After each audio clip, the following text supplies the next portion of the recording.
మునక్కాయ కూర అంటే నాకు చాలా ఇష్టం. ఫస్ట్ టైం మునక్కాయ కూర తయారు చేయబోతున్నాను. ఎట్లా అవుతుందో చూద్దాం.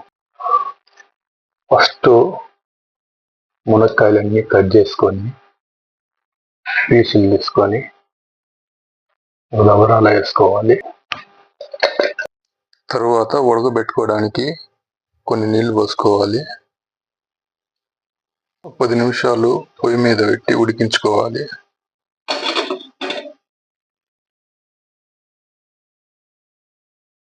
బాగా ఉడికించిన మునక్కాయల్ని ఒక ప్లేట్లో వేసుకొని కాసేపు పక్కన ఉంచుకుందాం.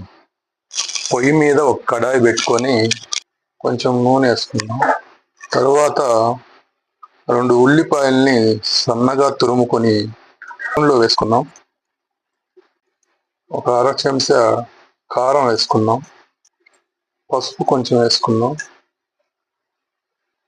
ధనియాల పొడి కొంచెం వేసుకుందాం. వీటన్నిటిని ఒక మిశ్రమంగా కలుపుకుందాం.